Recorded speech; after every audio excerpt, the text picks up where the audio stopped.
sun setting low on a hometown track. Dust rolling up like a freight train stack. Cooler in the bed of a beat-up Ford. Crowds getting loud cause they know what's in store. Engines rumbling like a southeast storm. Another wild night where new legends are born. Grab your hat, grab your girl, feel that grandstand shake. Everybody knows this ain't no small town state. Cause we're full throttle Thursday night at them big bright lights, rubbing goals, riding high, leaning hard through every fight. From the backstretch to turn 4, fans holler for more and more. Ain't nothing beats that heartbeat racing. Yeah, this is iNRS racing.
All right, folks, welcome to our Thursday night series here on the IWM broadcast channel. We've got the iNRS Racing Series here at Iowa for the Iowa Corn 175. I'm Rick Sousa here in the booth with Max Caldwell, and we're I wish I could talk tonight. We are your voice here for tonight's event. Absolutely. Looking forward to it here. It's going to be a great night, and these drivers are ready to go. Absolutely. So if you're just tuning in, we'll cover a couple of things when we get started here, but let's first figure out, give you the lowdown on tonight's event. All right, here at Iowa, just under a mile track, 0.88. Recently repaved in the corners, so we'll talk later about how that will affect these cars. Track temp's a little warm, 115 degrees, so it's potentially going to get a little squirrely here. It'll be a bit loose here. Air temp's a balmy 81.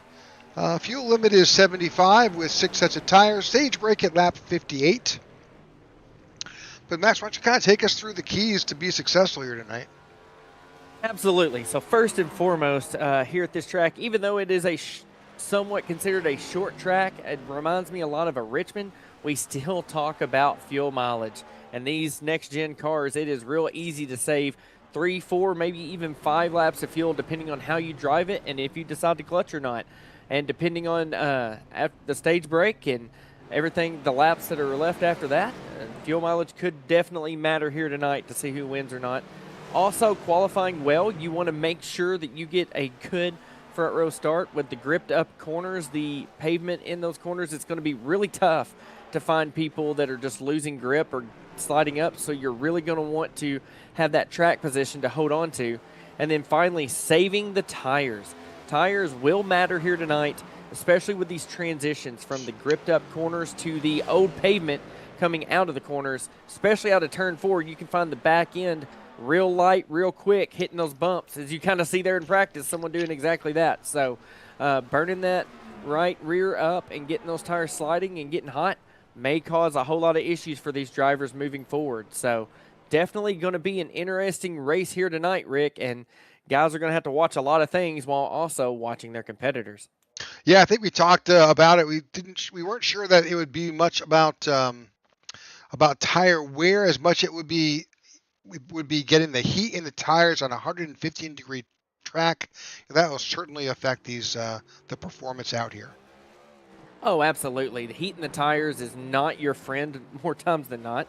Getting them up to pressure is one thing that will help, but sitting there building a bunch of heat in it's going to make these cars really, and I don't even want to say slide around. If anything, I think it's going to make them tighter in the corners. We saw a lot of guys in practice after getting the tires hot try to go off into the next corner, and even though you have that fresh pavement, sometimes that's your enemy. You'll see cars almost miss the line, and when they do, they'll slide way up almost toward the wall. All right, we're watching Tyler Lem qualify right now. As I said, qualifying is underway. If it's your first time watching iRacing, welcome. We appreciate that. It's a simulation, so the qualifying is virtual. So all those 23, 24 drivers that are competing tonight, they're all qualifying at the same time. Absolutely. Makes it real easy for us to get through a qualifying session in just a 5-minute time frame. But definitely interested to see if it's the first or second lap. I was fortunate enough to make a few test laps before the broadcast here tonight. And part of me thinks going out just first lap and laying it down is going to be the way to go, but also felt like the tires were still trying to get up to pressure on that first lap. So it could be you may see guys get their fastest lap on a first and some on a second lap. Yeah, definitely see Alex Daffin just put down a 22.97, Jordan Wenzel 22.98. That all occurred on their second lap, but obviously there's qualifying still underway, number of drivers still out there. This is Scott Thomas on track,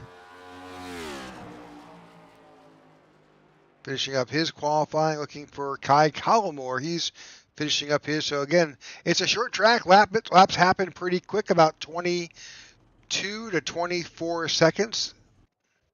Yeah, it doesn't take long to get qualifying done here. So definitely seeing some different lines, guys trying some different things, and definitely got some lap time variance here on the short run speeds if you look at the times. I mean, up there on the poles, you're in the high 22s, and as you go through the field, you kind of get almost to the mid 23s. So, I mean, definitely a lot of variance compared to other tracks.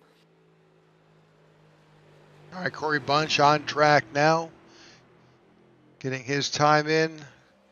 Just a handful of drivers left. This is Matthew Wheeler as well, and Brian Jones just getting out. We'll watch Brian Jones qualified here.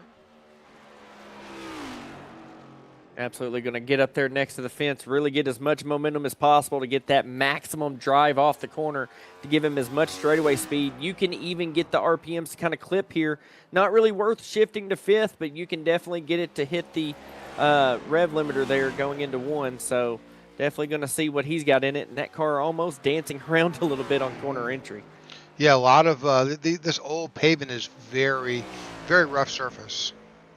And those transition marks, I mean, you go from bumping around, not a lot of grip, to just flat, smooth, and gripped up all of a sudden. I mean, these cars are already sucked down to the track, so any little bit of change like that will definitely upset the cars a little bit. Very tail happy off it, too. So his first lap put him around 18th position, and we'll see where he winds up after his second here. Put him up to 14th. Definitely the second lap was a little faster. Yeah, and definitely feel like qualifying is kind of a hard deal here tonight. You've got to get that lap pretty perfect to the way this car is driving right now.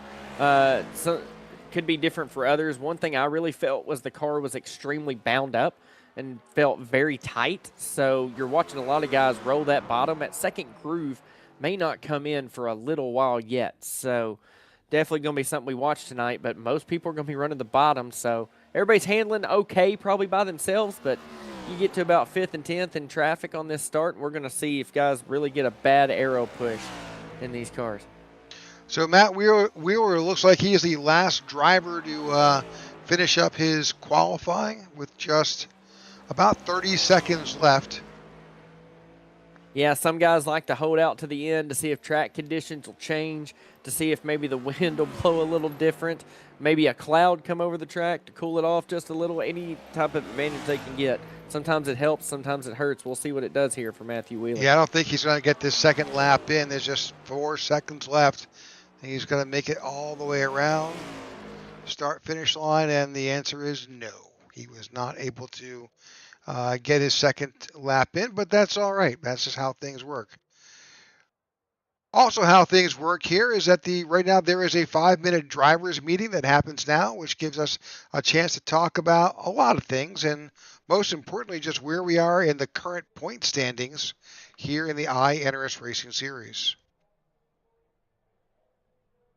So there you have it. Jordan Wenzel sits atop the leaderboard with 4 wins, 15 top 5, 16 top 10s, and 97 stage points.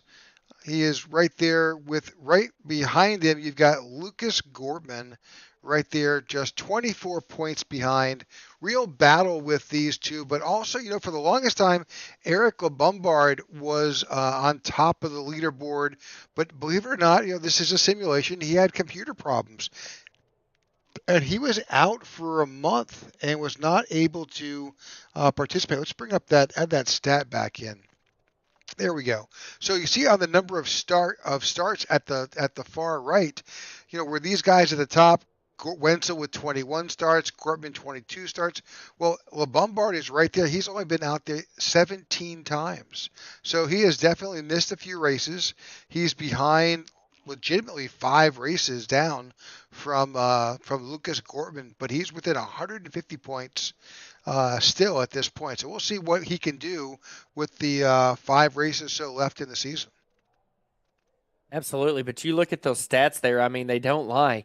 And the reason he's able to stay up there, 6 wins, 11 top 5s, and 12 top 10s out of just those 17 starts. I mean, consistency is there. The 5 stage wins that he's gotten, points matter, bonus points matter, and you see in that bonus points column, he's got a few there. So that is what keeps you in the game. That's what keeps you alive, and ultimately, that's what I think is going to allow him to slowly whittle that gap back down, just like in real life, right? Yeah, With absolutely. Tyler Reddick having such a big lead, and then all of a sudden it got whittled down to nothing. I think Eric LeBombard can do the same thing. So heading all the way down to the other end, since we're here, we're doing the chase here. The cut line is 16th, and Vince Burns is right there. He is on the cut line with a total of 463 points, but Kai Collmore with 6 less starts is in 17th, but he's only 6 points behind. So, Kai Collmore is a teammate of Eric LeBombard.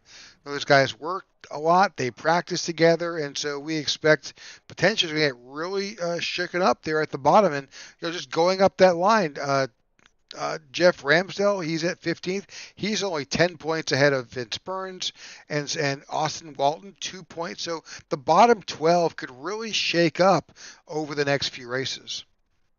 Oh, absolutely. I mean, this is definitely something with a few races left until the chase that these guys can make it in. The way this point system works now, I mean, you can get some big-time bonus points for having a really good night. And all it's going to take in a field this size is one person to mess up, one person to have a bad corner, one person to miss their braking zone and maybe get into somebody to really cause a top contender to have a bad night and someone at the bottom maybe to have a good night. And again, here at Iowa, I mean, the way the cautions fall, the way the fuel strategy typically is, or even the tire management, a lot of what you'll have here can all really shake up how these guys will run the rest of the evening. All right, we've got just about a minute and 15 seconds or so left before we move out of the warm-up, and we'll get you that grid. Let's take a look at the final races that we have here in the schedule. Here we are in Iowa. We head to Richmond after this, so mile track here and then off to Richmond, which should be interesting. And then after Richmond, we head to a really flat track. That's New Hampshire. That's some people love that track, other people struggle. And then, Oh, the wild card, Daytona, for the final race of the chase. and that's going to be wild seeing this all come down to those final transfer spots at Daytona. Absolutely. Absolutely. All right, so we got just a few seconds left, and we'll head over to that grid. We'll bring that to you right away. We thank you all for tuning in to the IWM broadcast of the iNRS Racing Series. We appreciate you coming out and watching tonight and being with us, especially those who tune in each and every week. You are certainly appreciated. All right, that's pretty much it. We're about to wrap up, and we'll get you that grid as soon as we've got that information.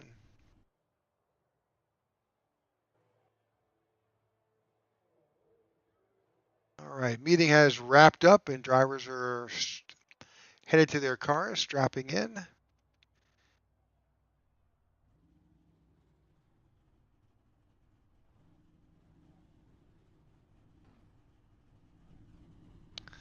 All right.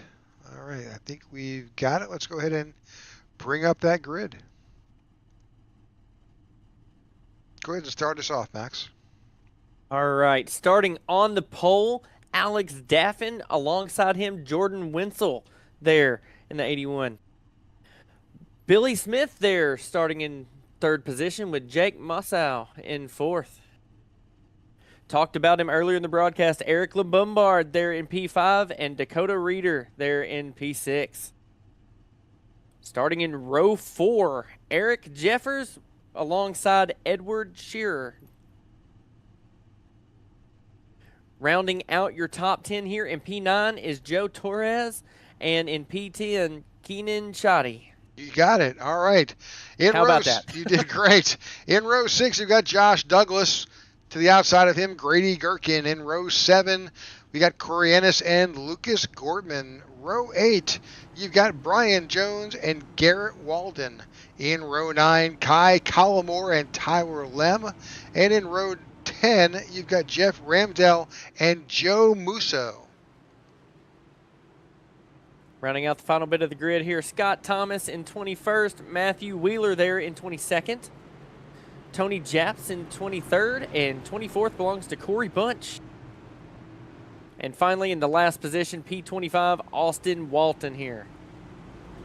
All right, that's our grid for tonight's event. We'll be watching all these drivers, especially Alex Daffin. So on the green flag, they go on green here on the start of the race, but on restarts, leader has lane choice, and they go on the leader. Absolutely. This start is going to be critical. These guys are all bunched up, everyone with a shot here, and it's going to be very interesting watching these guys dive off into turn 1.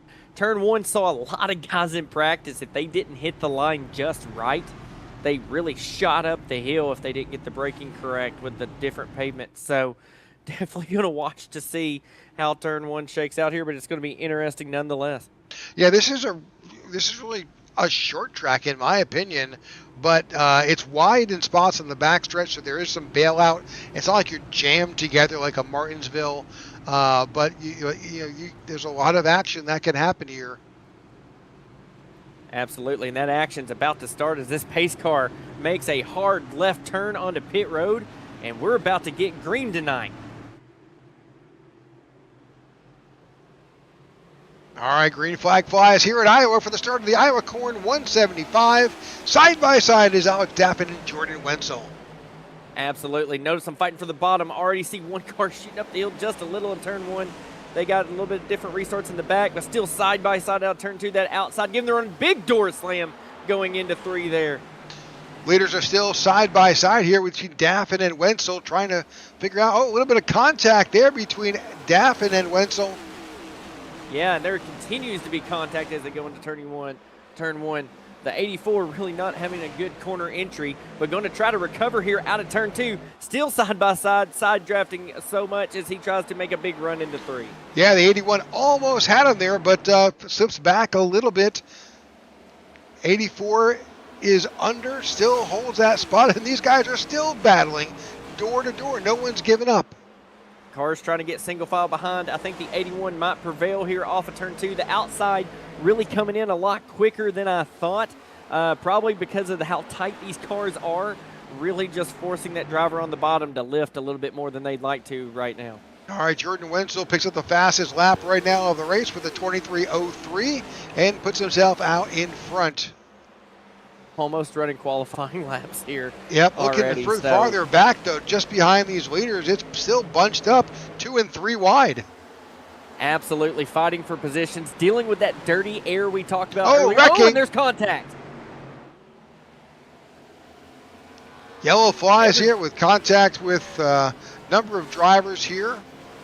Everybody did a good job straightening that back up, but that's the thing. You've got to make moves while you're bunched up. You've got to do some things, but this car is tight. It does not take much to get in the corner a little too deep and slide right up into somebody, and I bet that's what we're going to see on the replay. Yeah, we were following Eric Jeffers right there, and that's exactly what we saw. Looking to make that 3 wide move, just going where another car isn't, showing that nose, not really trying to dive in there too deep. But as they go in, maybe the car on the outside doesn't get that 3 wide call, just comes right down on the 12. I think he just got loose. Does he get loose? It's hard to tell. It looks like he's also trying to arc that corner, getting that grip. Yeah, to me, it looks like he just continues to drive down the hill. You might see a different angle to see if we can see that a little better. But to me, it looks like that 3 wide call just came a little late. And then once he makes contact, the 12 continues to come down as well, and just not enough room for these guys. Yep. No real damage on these drivers, but certainly they're upset. They're having to change their starting position, that's for sure. Absolutely, and the worst thing they can be now is in dirty air and in even deeper traffic than they already were. All right, so Jordan Wenzel out in front. And the other thing to talk about here is it's a short track, and with that in particular, there's a huge amount of leverage that the guy in front has when on a restart. You absolutely have such an advantage. Yeah, and I would say on the start of the race, probably was the least amount of advantage the leader would have. We kind of saw that with how side by side they were for a couple laps.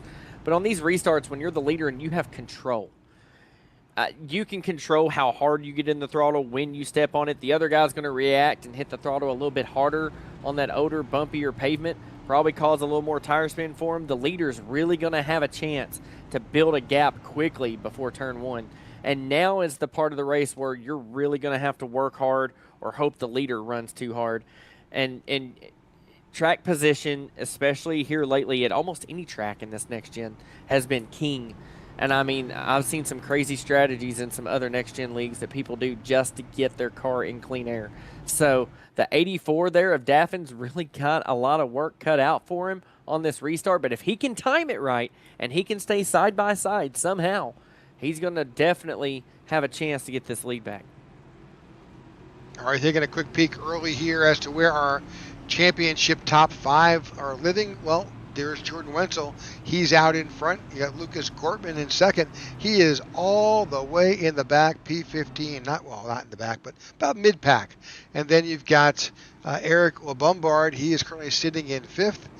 Keenan Shoddy in 11th, in 4th. And Jake Musso, he's currently sitting P3. Absolutely. And I mean, looking at kind of movers and shakers here, I mean, if you really look through the top 10, you've got a couple guys that moved up, possibly even because of some of those guys that had a little bit of an incident, but really top 6, not a whole lot of movement there. I mean, this track's going to be hard to pass on. So we're going to have to see on this restart what happens. And speaking of restarts, pace car pulls in. All right. Jordan Wenzel enters that restart zone, and boom, there he goes.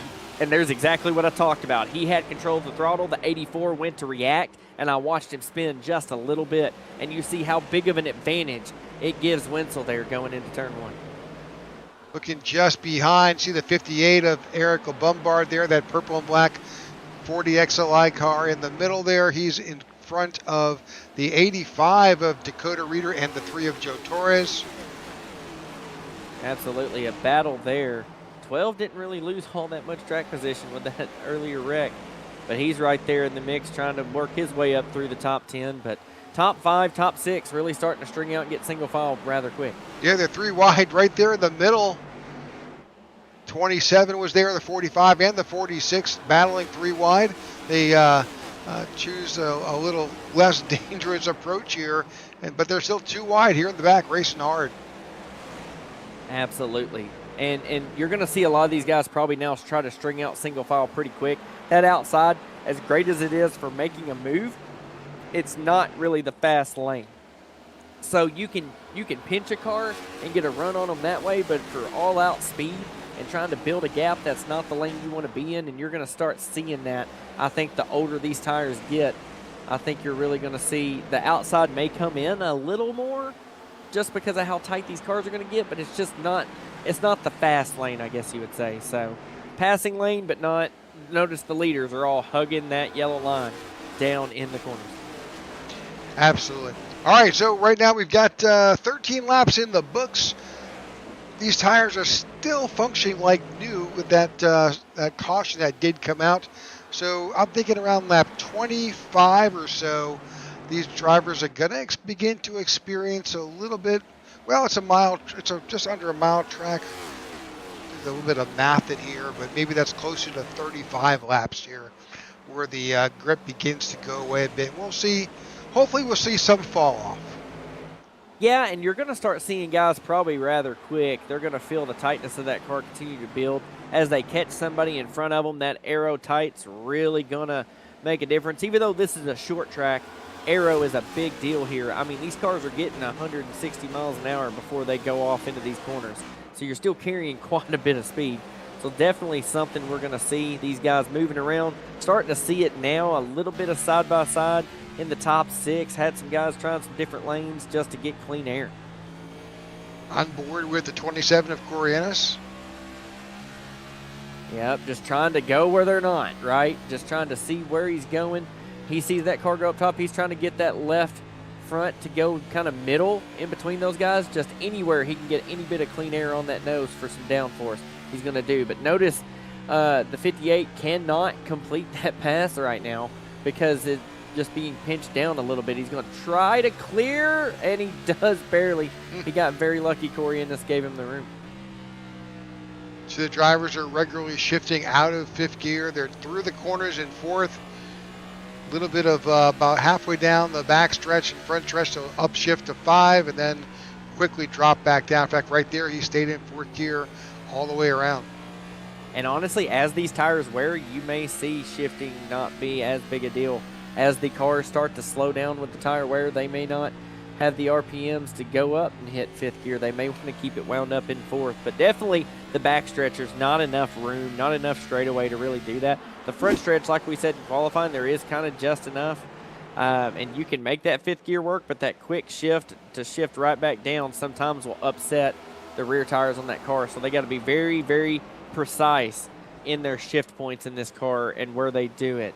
A lot of times you might think you downshift right before the corner to slow it down, but a lot of trends I've been seeing in this next gen is where you actually want to shift as you're down in the corner so you don't upset the balance of the car.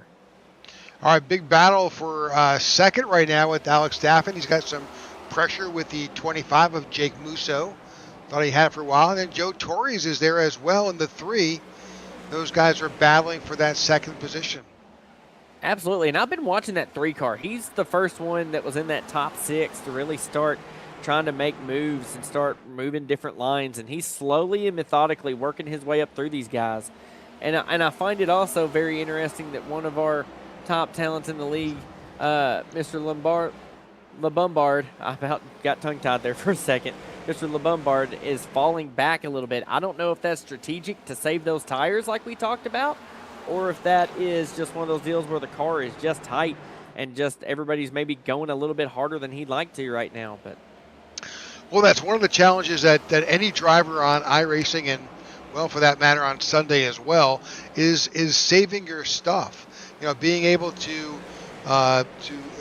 watch how much wear and heat and turn you're putting into these tires to save it for the latter half of this of this run. And if you can do that as you're approaching lap 58, which we know we can get there on the tank of fuel. So it's really about timing your grip and your tires so that you can come on strong in the back half and not have to be dog paddling through the last 20 or so laps. Absolutely. And one car we really need to watch here is the 3 of Torres. He is tearing up through this field. He's not looking like he's really out of shape or anything egregious, but almost looks like a couple guys he's went to pass have just kind of given him the spot. So it makes me wonder if they think he might be going a little bit harder than they want to right now. It, like, as easy as the 84 of Daffin was to just kind of say, here, take it, you know, and just give him the spot, it makes me wonder if we're going to see that 3 maybe fall back through the field as this run goes on. Well, I think that also Joe Torres and Alex Daffin are teammates, so I'm sure he didn't pressure him too hard to let his teammate get around him. Well, listen, I'll say this. Teammates are great, but at the same time, sometimes my teammates have been the ones to race me the hardest out of anybody else, and you should know that all too well, Rick. Absolutely. You know that. So sometimes it's another story there. Well, I mean, you can see on Sunday, too, you can see that that those guys take the Joe Gibbs racing drivers, they don't cut each other any slack. Absolutely. They want to be the best of the team and represent, right? So, but there, I can see that point then of him kind of giving up, giving that spot, and just riding with his teammate there. But really makes me wonder if that 3 can sustain the speed he has. Now that he's gotten to second, seems like he has plateaued. He's not really pulling away from Daffin. So I'm kind of wanting to see in the next 10 laps if we're going to see him maybe start to struggle and start to work his way back. Hopefully not. And I'm not trying to have a commentator's curse with that. But definitely when you see comers and goers, this is a track where you can kind of visually watch that and see it. Well, we're keeping an eye on that gap between the 81 of Wenzel and the 3 of Torres. Right now it's about 6 tenths, 5.5 tenths between the two of them. But here we got, this is lap 28 already in the books. We're just 30 laps to go before stage break. And I'll tell you one thing. You talk about watching that gap as that gap continues to slowly extend between Wenzel and Torres. But the funny thing is that 81 is probably going maybe 90% up front right now. Not having a whole lot of those issues and having to worry about the car too much. But now the guy behind him has been going full bore, so he's working as hard as he can while the 81 probably still has something in the tank because that's how great clean air is. Well, the 3 of Torres, you're right, was going full bore. He did tag the safer barrier just a touch there as he's trying to close that gap between Wenzel. He actually had that, just around 4 tenths, but that little brush with the safer barrier cost him a little bit. Absolutely, and I am impressed that he's able to keep that pace up as much as he is. Looking a little further through the pack, we do see some side-by-side battles in the top 10. One of them just completed the 70 car, getting around the 27, it looks like, on the top side. So starting to see that top line start to come in. We see it here. It's starting to look like the choo-choo train coming, wasn't it? They get up there quick to defend that because that top lane, that second groove, really starting to roll. Right now back there, you've got Corey Ennis and Grady Gherkin battling a bit side by side. That's that green 46 car to the inside and the 27 black and purple car to the outside. They're still going around side by side here. Absolutely, and you look for the rest of that pack. There's not a whole lot of side by side right now. Yeah, we got to go. Yeah, we got to go all the way back. Brian Jones is back here at the tail end of the field. He's got sitting in 22nd position back there. He's battling the 9 of Austin Walton towards the back half of this pack. Yeah, not the night he's looking for right now. Just even in practice, watching that car just seemed to really struggle with the grip, maybe fighting a tight balance, I would imagine.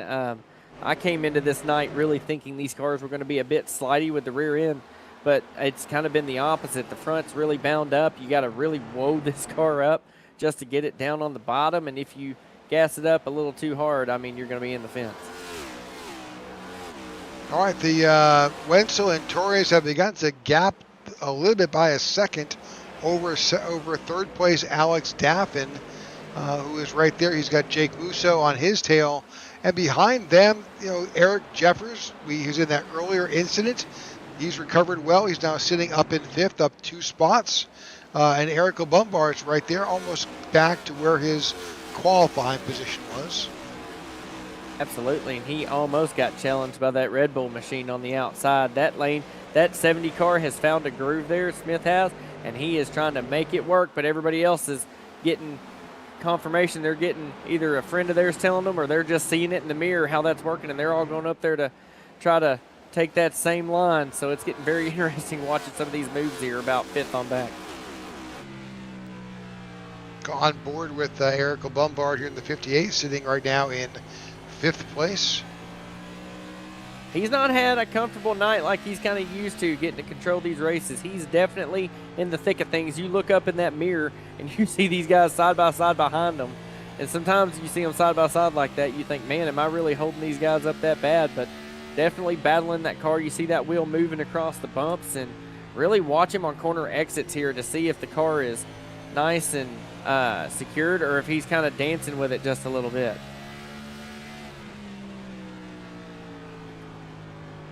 Trying to peek out from that dirty air, not wanting to stay right tucked up on them, trying to diamond those corners a little bit, go where they're not.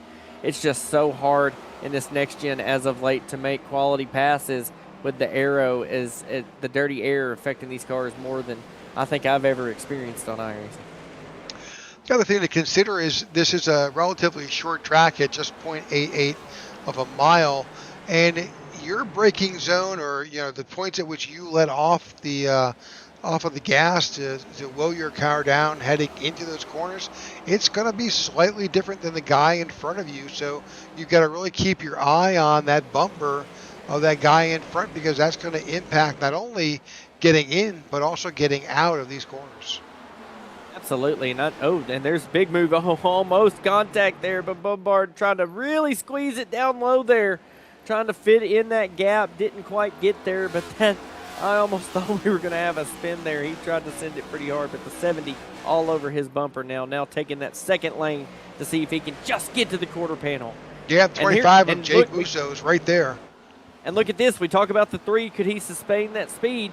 Teammate in the 84 try to go to the outside, going to clear him fairly easy. Did the 3 use his stuff up too early in the run? 40 laps complete, 18 to go before the stage break. And you're about to see if that 3 does not get up top. I think he's about to have a train of cars. Oh, they're going to cross over on him.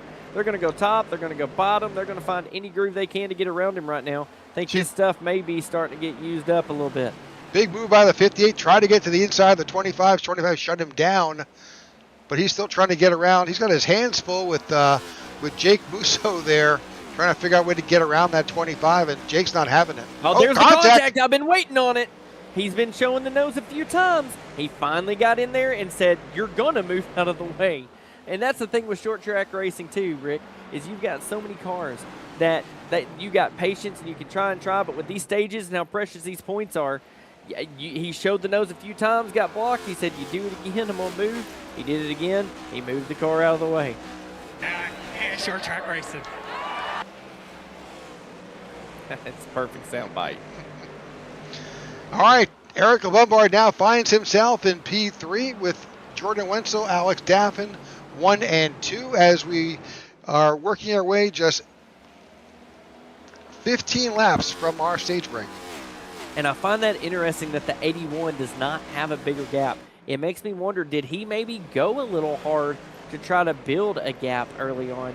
Or is he still just taking it easy? All these other guys have been in dirty air, and the 81 has had nothing but clean air on that nose. So has he still got plenty in the tank here that if a car gets close, he can just drive back on by?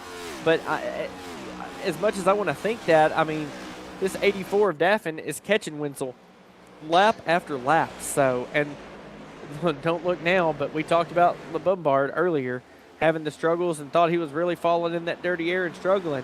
All reality, he just didn't want to go as hard as everybody else. He's in third. You can see just with the driver information in our window there that Wenzel is staying in 4th gear. He is not he's not switching or upshifting into 5th. He's just leveraging the car in 4th gear, hitting that chip and just letting it go. So that will honestly, affect at this fuel point, mileage. He may not be Yeah, and at this point, he may not be hitting the chip. The tires have had enough heat and enough wear that if we look at the lap times, I mean, based on their best lap, he's already a second and a half off his best time. Yep. So definitely Tire probably fall slowing down enough that you can sustain that fourth gear to have that RPM versus trying to shift. You know, the less speed you're carrying off these corners and onto these straightaways, the less likelihood you are to start shifting into fifth at this point. You want to keep those RPMs up to try to have as much torque as you can going in. Yeah, something happened with Scott Thomas in the 79. So he's headed into the pits. He's got some damage on that car. Trying to figure out just where that occurred. Absolutely, and while you do that, we do have a battle for second. It looks like Daffin is really going to try to stay on the outside, but just can't do it. LeBombard up to second. Yeah, this is exactly what we talked about earlier, Max, where we were saying, hey, why is LeBombard kind of falling back and laying off and just kind of dog paddling around? Well, this is why. He knows he's put it on with 10 laps to go. He's now back up to second. Oh, he's up to second. And it probably seemed like I was talking about a random 7th and 8th place car early on when there was battles for the lead, but this is what my eye sees a lot in these races. I see the comers, I see the goers. I know some of the driving styles people have, and to watch that 58 knowing he's typically trying to lead every lap, and when you saw him falling through the field, you kind of knew that was not a normal thing, and now we see why that was. The 70 car also did a great job, Smith there, of making sure he took care of his stuff, but he kind of raced pretty good in the middle part of that stint. I don't think he's got much left in the tank back there in fourth, but definitely now almost a battle for the lead. Another incident with Joe Torres. So now he's picked up a meatball flag in that 3. He's got some damage. I'm guessing he may have slammed the wall. That's the only thing I could think of. Yeah, I hope I did not commentators curse him, but he was definitely using that car early to try to go up there and get the lead, but then started falling through the field. Everybody else had a little bit more grip, and now there it was. You know, we kind of see the difference there, and it caused that car to probably get in a bad situation and get up into the wall and hurt that right front. Same thing with Jeffers. Now, one of the things we don't know is sometimes we'll see a meatball flag come out because of tire wear. They may have a tire going down, and they may that will bring out a meatball flag for that driver. So Look that at this may battle be for the lead. The Bombard got him. He sure did. New leader Eric Bombard takes over. Also, Grady Gherkin I'm thinking that we've got tire failure out here. Oh, really? Yeah, when this caution comes out, let's try to speak with Grady Gherkin or Eric Jeffers. If the tires have worn out that quick and gotten to a point where they were completely rubbed down to nothing, that will be very, very, very interesting to watch throughout the night, as we're only, I mean, the stage is what, lap 58?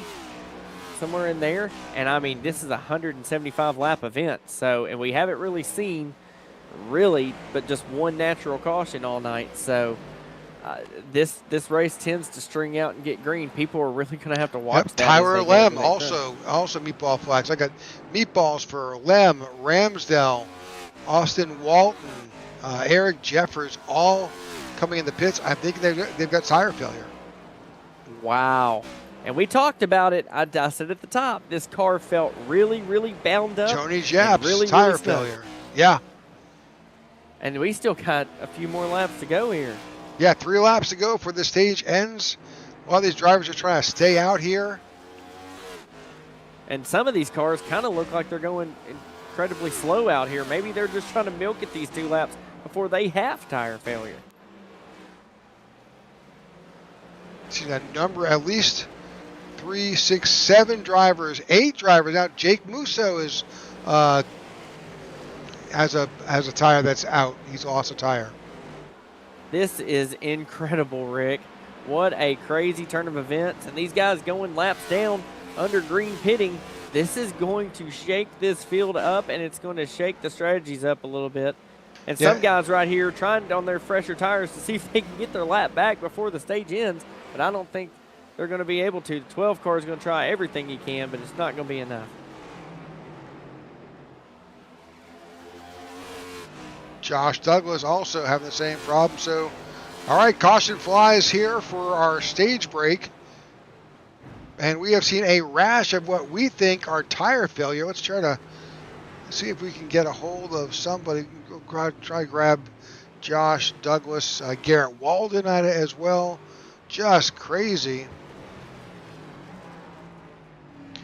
We'll let these drivers complete their stop and then try to reach Josh Douglas as well.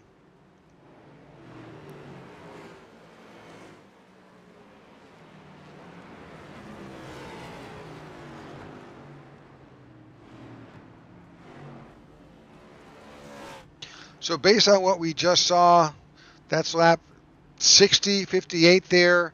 We did have one caution earlier. So, these guys have to be really cognizant of how long these tires can last. Absolutely. And one thing, I don't know if it's a graphical error or something, but all these guys came down pit road, and as I watched pit entry, those lights were flashing red.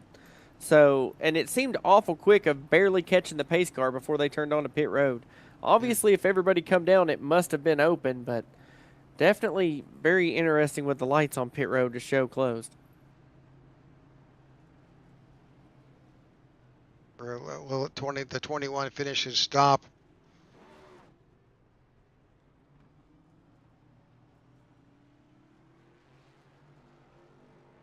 Hey, Josh, can you hear us? Yes, sir. Trying to catch you here in the booth. We saw a rash of drivers with what we believe is tire failure. Was that correct? Yeah, my tire blew right at about halfway or half lap before stage break. Wow. So about 8 or 10 drivers all had tire failures in those last few laps. Yeah. All right. It's I dropped like a rock to the back, and then crew chief said right front's wearing out. Well, good luck in the rest of the race. I think you're probably have to think about that tire strategy going forward. 100%. All right, good luck Appreciate to it, you. guys. You got it. All right, just as we suspected, that was tire failure all around.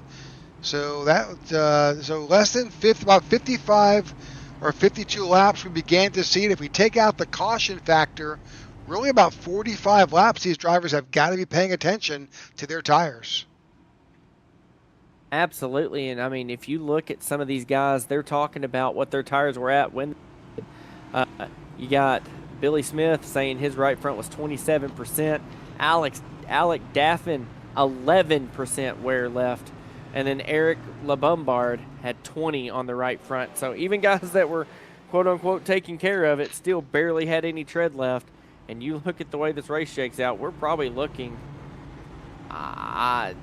You might see guys try a two-stopper here to the end. Oh, I think you've got with 62 laps complete that, logically, if we can do, 50 laps, they'll at least they're going to have to pit twice. They're going to have to pit twice before this race is called. Yeah, and it's going to be when you pit and when you get those tires and how you use those tires. Who's going to go hard early knowing they're going to pit sooner, and who's going to try to stretch it a little bit. About to find out as the pace car is in and the restart happens. And again, the leader gets a great jump. It's going to be clear before the start-finish line. All right, Eric Lombard out in front, battling right behind him. Wenzel and Daffin, they battled earlier for the lead. Now they're battling for second place. Absolutely. Eric LeBombard, he was in all that traffic and still had at least 20% on his right front.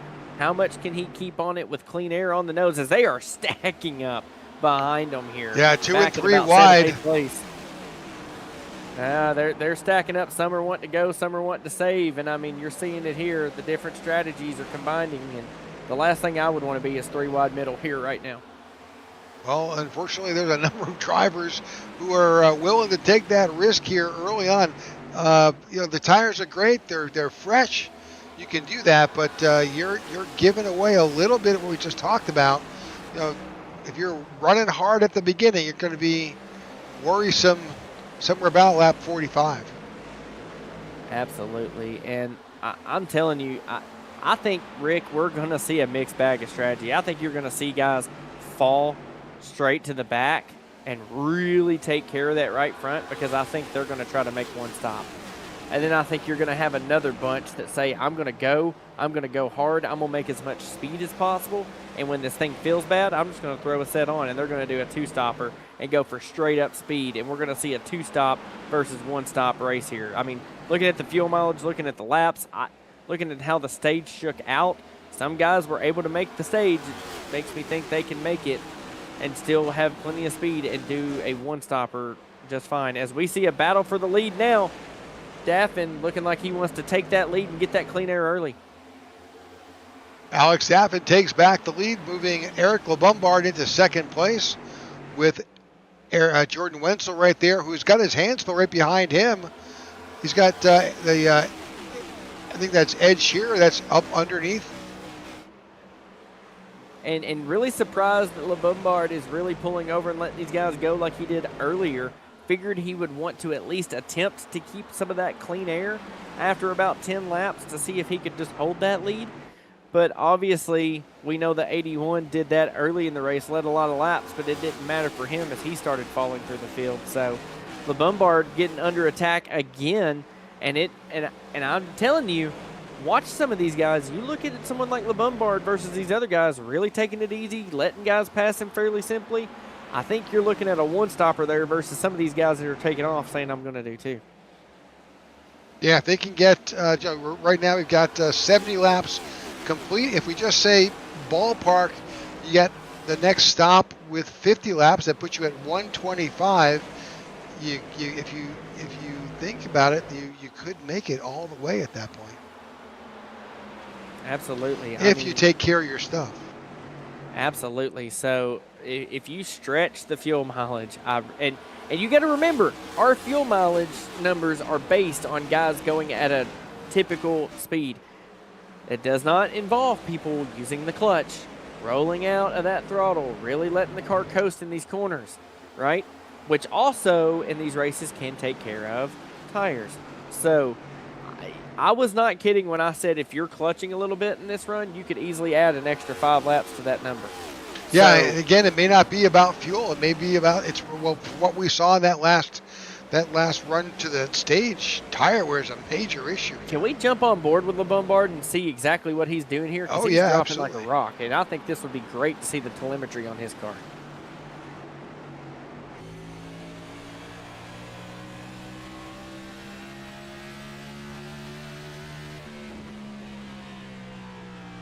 Just easing, staying in fourth gear.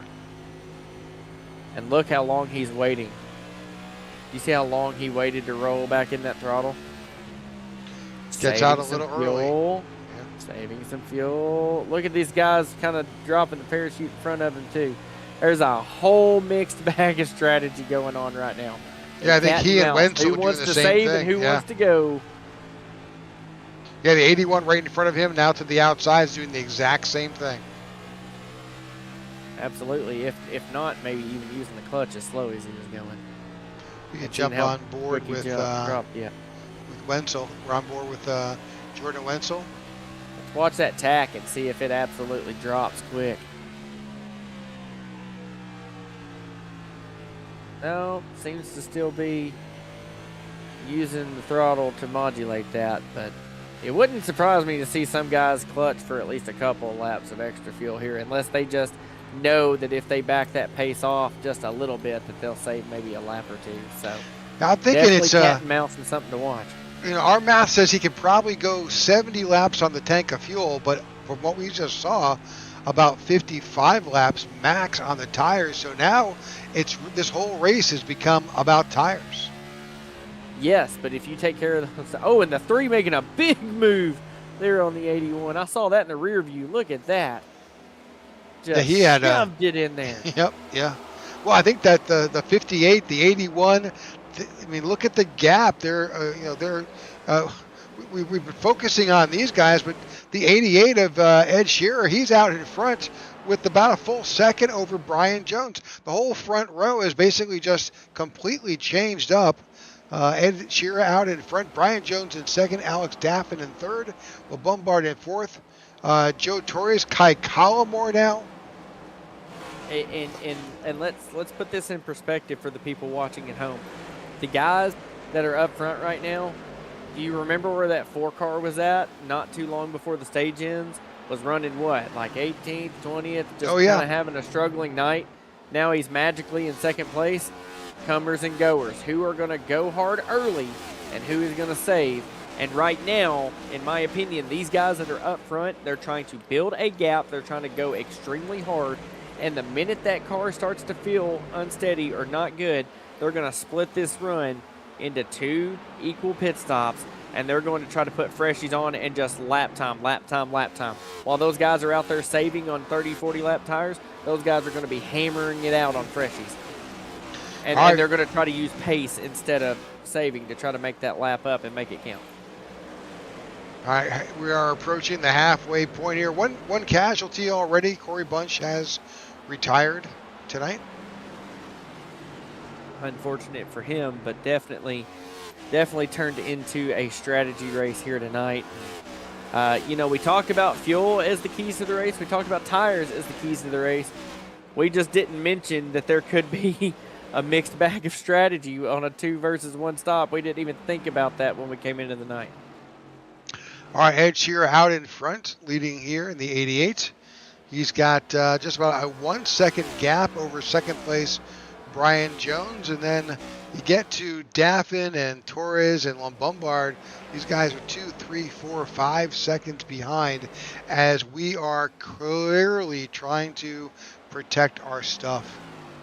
And LeBombard should probably be even farther back, but people watched what he did that first run. They saw the strategy play out, and now what they're doing is they're trying to say monkey see, monkey do here, right?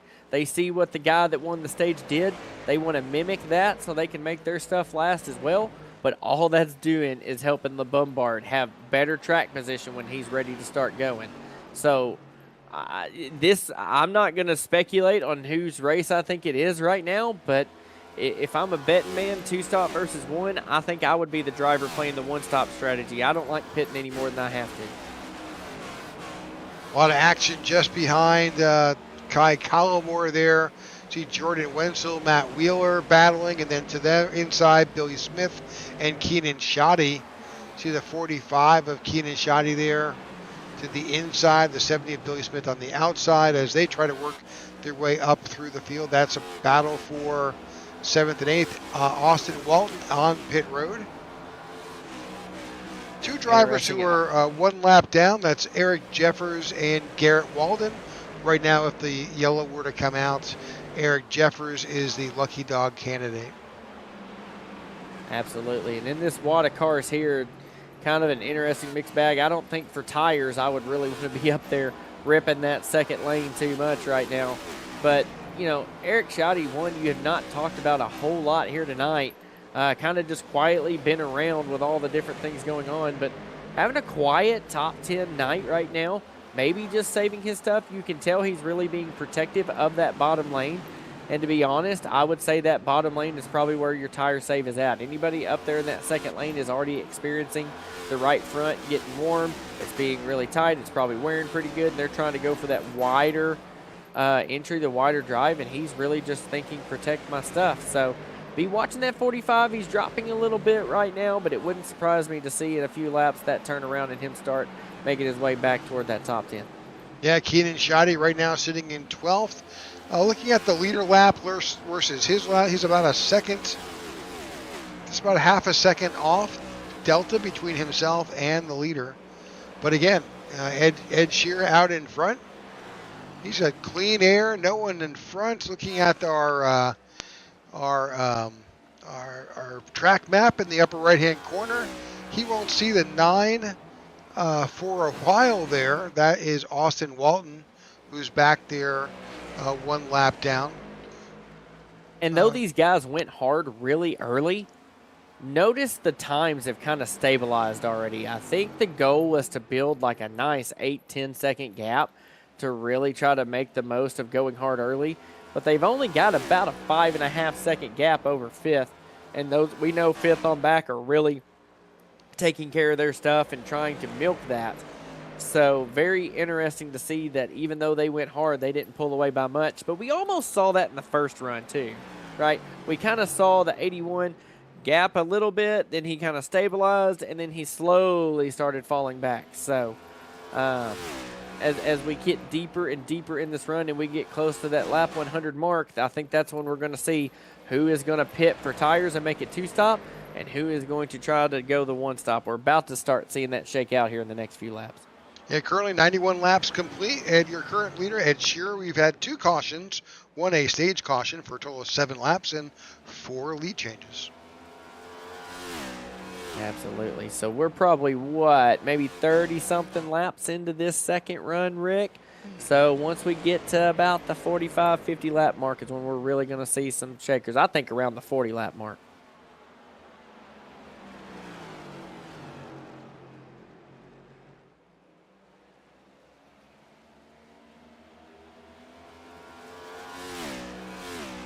As we continue focusing on the leader here, just continuing to make laps around the circuit. Jones there in second, maybe starting to gain ever so slightly on that 88 of Shearer. Just kind of running in his tire tracks, trying to mimic what he's doing here around the track. You got Torres there in third, kind of running a lane up, not wanting to follow in the tire tracks, trying to keep the car in a bit of cleaner air, but at the same time, running that higher groove, might be eating a little bit of the tires. And then Alex Daffin there in fourth, just kind of hanging out, kind of where he was in the first run, being nice, chill, taking it easy.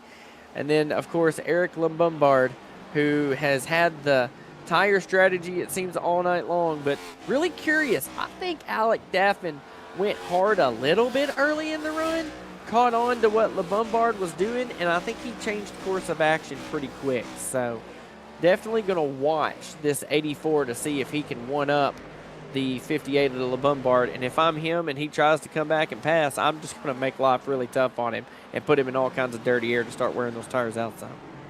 They're right now seeing Kai Collmore, also a teammate of Eric LeBombard. Currently looking at, let's look at the biggest gainers. He's up there. Matt Wheeler, he's in that tied Chevrolet. Let's jump back to Matt Wheeler here. He's currently sitting in 8th place. He is up 14 spots from qualifying. We talked about Brian Jones sitting in 2nd. He's up 13. Then there's Kai Collmore. He is up 11 spots. So some great big movement for those guys as they continue to work their way up. But again, you've got to drive softly here to try and do your best to preserve yourself, or you're going to wind up just basically beating the crap out of that right front tire. Absolutely, and I'm starting to watch these guys in the top 5 as they're laying laps down, looking at previous laps. Leader just hit a 24.774. You look at guys that saved tires, Eric LeBombard, a 24.555. So that's 2 laps in a row that he was 0.2 quicker than your leader. So all that gap that the leader built is now going away, and this is the part where I say if you're going to make a two-stop strategy, you're going to have to pit earlier. But there is a yellow. Caution's and out. that just took everything I said and threw it in the trash can. Trying to figure out just what happened here. Let's see if we have some. Kai Collmore. Oh, wow, teammate. Yeah, he was up currently in 6th, I believe. Not sure Having what a happened to solid Kai. night with that strategy, and I bet LeBombard is beating himself because he just started rolling off some of those lap times that were going to get him moving back through the field. A little bit lower of an exit there. You're watching the 39 of Kai Collmore. That's Scott Thomas inside him. Does he just come on down, or does the? It almost looks like is that the 79 maybe missed the car? Oh no, that's gonna be a big hit. We need to watch a different angle. See, I think that 79 maybe just coming out of the pit. Maybe he came out of the pits and just the fresh tires didn't grip up very well. A little bit of contact right there. Yeah, but you may have to back it up just a hair more to really see what happened. Yeah, that's right here. Because the 39 is definitely aiming toward the bottom. There's no doubt about that. But yeah, 79 just comes up. Yep. Tags him. That's very unfortunate, and I'm afraid this hit there. Oh, and a hit in the left front too. That Pit didn't. stops are happening. Yep. Pit stop's underway here at lap 100.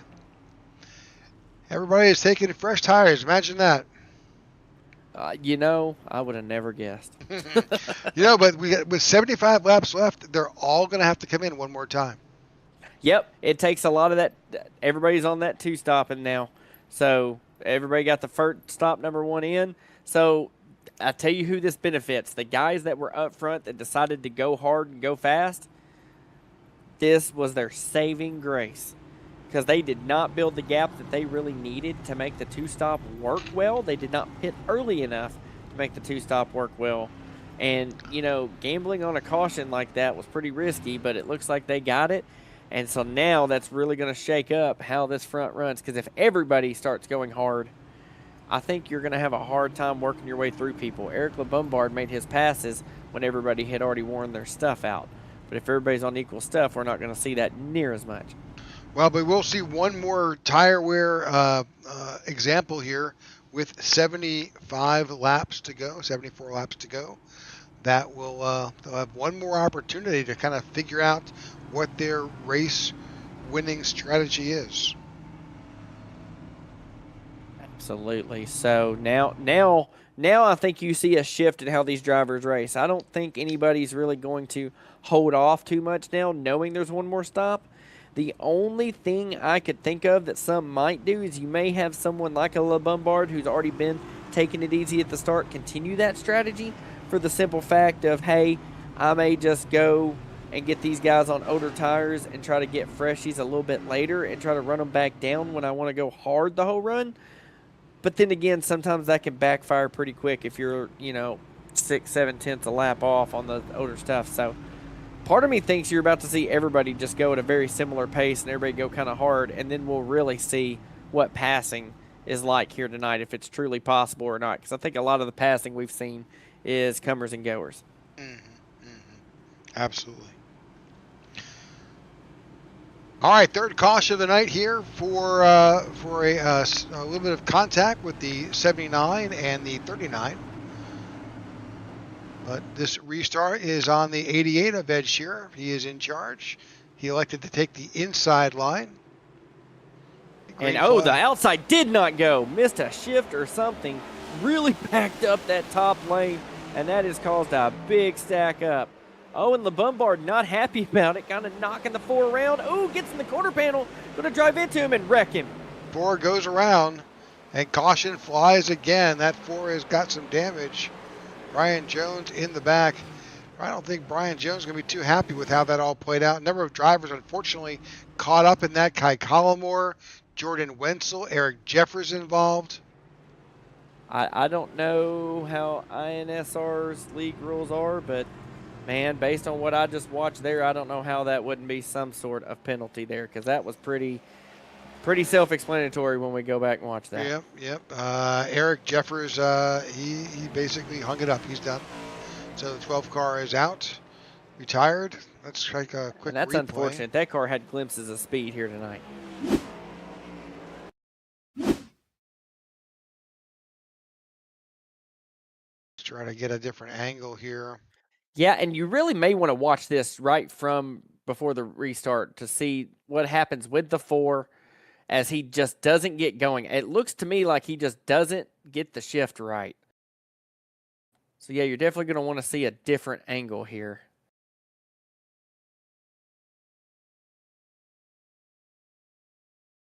And you see the 4 just could not get going.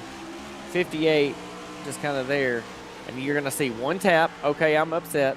And here's what Well, the 4 came down. Okay. That makes a little more sense. And I was going to say that was awful egregious to just be ramming somebody. He gives him the tap of, hey, that wasn't cool. But, yeah, this angle shows the 4 just coming on down. So, yeah, now I have a different view on that. That makes me feel better. And then that second hit, I think, is pretty unavoidable right there. Once they kind of made that contact momentum. And that wiggle, it's just momentum. But what a hit. Yeah, big damage to that 4, and then the 81 gets that 81 who had such a good night. And watch that hit the 81's going to take. I can't remember if I saw him hit the wall or if he just locked it down. I think he's ruining those Wow. brand new Wow. sticker tires he put on. That just looks like one epic burnout, doesn't It's- it? Great job, though, not hitting nothing after that.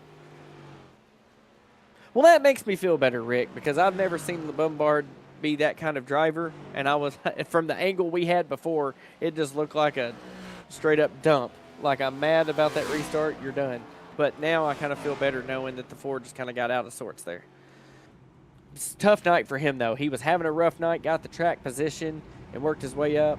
But I tell you who I think is about to benefit with the way this race is playing out right now. And he's right there in second place. Eric Torres there in Torres. second. Yes. Sorry, I may have got some names mixed up there. My bad. No worries. It's been a busy night.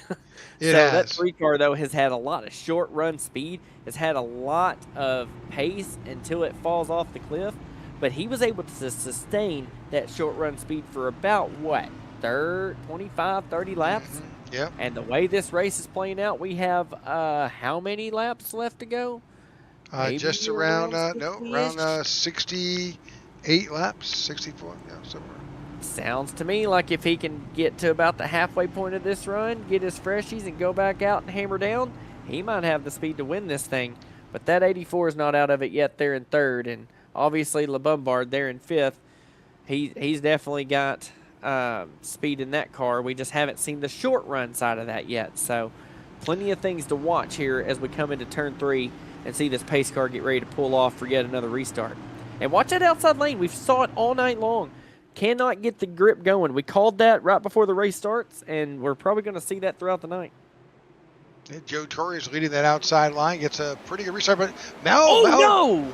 Matthew, oh my gosh, Matthew Wheeler spun the tires and wound up taking out 58 of LeBombard. Wow, a great night just going south rather quick on 2 restarts here for LeBombard. And he had nowhere to go, but this outside lane is so hard to restart in. It's bumpy, it's rough. The leader on the bottom can control that throttle press. The guy on the outside tries to match it and hammers it pretty quick, and you just get the tire spin, and you just can't get going on those bumps. See LeBombard here to the inside. See the 10 right there with Matthew Wheeler, the tied car. Spins and you see his he's tires. just bumping. He's knocking around. You see the wheels were spinning, and the back end was hopping over those bumps. He just did not get the throttle down and have it controlled enough there on that restart, and it just caused it to dance around on him, and just a little bit of movement on a restart causes melee. Well, we'll rack and stack this all over again. Number of drivers are making their way down onto pit road. Some of those big slides and some other things. I mean, if the graphic I saw was correct earlier, they have plenty of tire sets here tonight. I mean, there's definitely a high wear race, but listen, I'm a big believer. If you got them, burn them. Yep. Lots of tires here. Obviously, they're going to need them. With 64 laps to go, they're kind of entering that questionable area. Can I go all the way? I say that because on pit road, Gherkin, Wenzel, LeBombard, Walden, Corey Ennis, Brian Jones, Kai Collmore, Tony Japs, and Scott Thomas. This is very interesting for guys that did pit here. And even if they're in the back, if they really think it's questionable or they're going to save tire anyway, why not pit with the one to go, top the tank off, and then just sit back there out of harm's way, run your pace, knowing that either these guys are going to pit or wreck, and then go from there. The only thing that would hurt a strategy like that is another early caution or two to give these front guys a chance to get fresh tires. That would be the only thing that hurts that strategy. If it were to go green to the end from here, I think, and there's some of those guys topping off, if I'm not mistaken. So kind of reading my mind here. Top off, make sure you got the fuel, and just take it easy on those tires to make sure that you get these other guys a lap down to finish this race is their strat. You saw Jordan Wenzel basically spinning those tires, and right now he's just taking, I think, a little bit of fuel. Yep. Absolutely. All he did And was fuel up. Same thing with LeBombard. He is in. Kai Kalmar, he is in. Just getting that last few drops of Sunoco fuel in that tank. absolutely. And I think next season, Rick, when you're thinking of this track, one of those keys of the race may have to change to strategy, strategy, and more strategy. Yep. Because we've seen that every caution decides to open up the playbook. But you got to love a race like that, right? Where you can truly say, okay, this caution changed everything. Let's erase what's on the marker board. Let's put up a different play, and let's see what we can do. Yeah, I think looking at the number of laps that have been burned on those for cautions, they'll go back to green flag racing around lap 114, which puts us just around 60 or so laps to go to finish this race. Which, as we talked about, that's kind of like the margin if you save your stuff. Now, here's the two plays. If the leaders can get about a 20-lap run in, 25 lap, and a caution come out, they're golden. If it goes green, the guys that pitted earlier are golden. So it's kind of a tale of two races here. Depending on cautions will depend on your outcome. Pace car is in, and we're yet another restart as the green flag is out. Leader gets a good jump, and it seems like the outside lane goes about the best we've seen all night. Solid restart here for our fourth or fifth caution tonight. Absolutely. Side by side behind third place, some new players in the mix. Some familiar faces, though, in second and third. Just a lot of different strategies playing out here tonight. And notice, like I said, guys that stayed out, they're going to go hard. They're no longer in save mode. That no longer matters. Their strategy is go hard because no matter what, I'm going to need another set of tires before this is all said and done. But It'll be interesting to see how far back some of those guys that pitted earlier are going to lay back, how much they're going to just chill and lose a ton of time, but knowing they're going to make it all back up if there's a green flag stop. Well, you look at the leaders who were there before, LeBombard, he's back in 20th. Jordan Wenzel, 16th. Absolutely, and we don't know from some of these hits, the cars might have looked okay, but if they got hit in any part of the suspension or the wheel well, they could have had some internal issues going on with some of those cars in the back and may have lost some speed in them. Something we'll have to watch as this run plays out. But Alex Daffin, they're in third. Got Torres in second and Shearer leading. Shearer already at a 6/10 of a second lead. Top three kind of spacing out a little bit. And fourth on back, it's a dogfight. Ed Shearer just posted the fastest lap of the race at 23 flat. Absolutely. Like I said, saving time is over. This is where you're going to see what speed guys actually had all night. Now that the strategy's pretty cut dry. Even though there's two different strategies going on, each group, it's straight. There's no other choice. It's one strategy for each group. Look in the back of the field. You've got Wenzel and LeBombard on the inside line, nose to tail here. 3 wide. Oh, contact with the wall. There's a lot of action happening at the back of this pack as these guys are fighting and clawing to get back up in the top 10. Yeah, and if you think you have the fuel to make it, I don't know why you would force the issue as some guys are in the wall. I think we're going to stay green, though. Wow, we'll have to go back and see that in a minute after this calms down. Yeah, that was the 43 of Garrett Walden. He basically ate that safer barrier hard. Absolutely he did.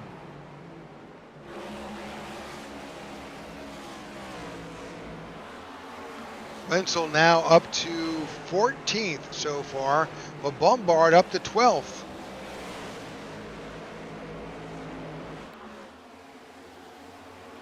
LeBombard side by side with the 45 of Keenan Shoddy. And the 25 of Musso. He's been battling Jake all night. Absolutely. Definitely some battles going on. The way I like to watch a race, I've got the blimp view zoomed way out so I can see a lot of action on track. And you see the tale of two races when you do that. You see the big gap with the leaders. And I mean by big gap, I mean massive. And then you see the guys in the back that are all racy, but also somewhat saving their stuff. So it's going to be very, very intriguing to see these two strategies play out. Yeah, 54 laps to go here as this race winds down. I mean, third place is 4.5 seconds back. Like, It's definitely a tale of two races right now.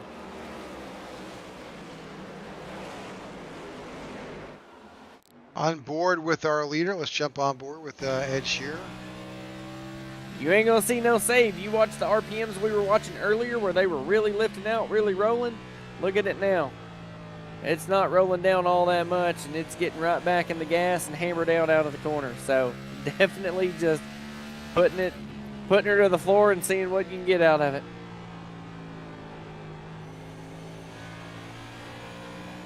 Yeah, no save on board with the 88 here. And look at that.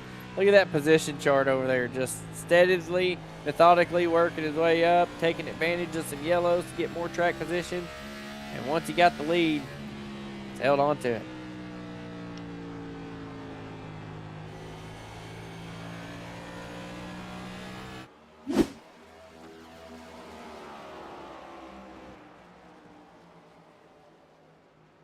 So they're out there by themselves here, going back further in the pack. This is just the battle for third, fourth, fifth, sixth, seventh. All these are positions here. There, your Alex Daffin out in front. The 9 of Austin Walton right there. Jeff Ramsdale up 14 positions. Austin Walton up 21 positions. Currently in fourth. Ramsdale up 14 and fifth. And Dakota Reeder finds himself in the same spot he qualified in. Absolutely. So got battles there. And Rick, this may sound like the weirdest thing ever, but Kai Collmore was off track. He I think he went through the front stretch and then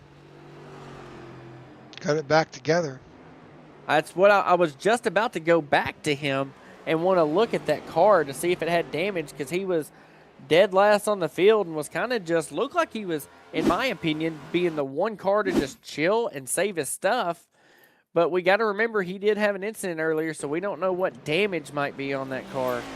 Oh yeah, left. There's some right front damage. And there's more yeah, right it's front just damage. not turning. It's just not turning. That is straight up. The car is not steering for him. And yeah, he's not saving like I thought he might have been. He's just hanging on for dear life. Yeah, I think he's got some suspension issues on that right front. Absolutely. So. All right, these positions are stretching out a little bit here. Yeah, and we've kind of hit that part of the run, like we have the first few, where we've made about 15, 20 laps, and now we're just kind of steady. No one's really, Shearer's no longer, he's still just a 0.6 of a second gap to second. Third place is only about 5 seconds back. Like you kind of see they're still hovering, like you're not pulling the big gaps anymore. So he's got the gap he's going to have. Now it's just a matter of, is this second pack going to start catching back up? Or when, really, I guess we look at when is Shearer going to pit, because I don't think the way he ran this run, he's going to be able to make it on tires. Right now, Lucas Corbin and Jordan Wenzel are in positions 8 and 9. Well, Bombard back there in 12th. He fell back a position or two. And that's probably by design. Probably trying to just take care of his stuff. He is one of the drivers, and I don't know if he topped off with the one to go or not, but he's one of the drivers that was in that last incident that pitted. He did. And so we know he's going for make it all the way to the end. And in my opinion, if you're doing that, you're not really racing the guys around you. You're racing your tires, your car, knowing that if the guys around you want to go a little faster, let them, because you're. Yep, no, that makes perfect sense. Your leader, Ed Shearer, those guys, Joe Torres, Dakota Reeder, Jeff Ramsdale, everybody pretty much in the top 8, all pitted last on lap 100. Everybody south of that, well, not everybody, Wenzel, Gherkin, Corey Ennis, and LeBombard pitted on lap 110, 111. Yeah, and I think that's going to be a bit of a difference there on who makes it and who doesn't. And I don't really know what strategy is going to work out yet, because some of these guys that are in the back saving are already a half lap back. And if these guys come in and get the fresh tires, they might be able to take those fresh tires. If my opinion, this is me. If I'm the leaders right now, I'm thinking about lap 30 is when I'm going to pit and take my last set of tires. I'm going to think that this race is going to go green. No matter what, I've got to get them. I don't want to get tires and only have about 10 laps to use them. If I'm going to get tires, I want to have about 30 solid laps to really lay it down and really make a difference while these guys are out here on the old stuff. So, because we've seen the tire fall offs, about a second and a half. I mean, we've seen that with the leader right now. He's a second and a half his last lap off of his fastest time of the race. So you do a second and a half and times that by 30, that's about a lap you're making up at least. So more than a lap. So it's about a lap and a half. So you can honestly take those 30 laps and be able to make a lot of lap time up on some of these guys that even if they're saving, like LeBombard did earlier, he was still down in the 20s and teens on that right front, which means the car is not very happy, and if he had to go hard, he wouldn't really be able to. You'd have him in a vulnerable spot. So if I'm the leaders, I'm going for raw speed, and with about 30 to go, I'm looking to pit road. So these guys, so right now with Eric Shearer out in front, he pitted last on lap 100.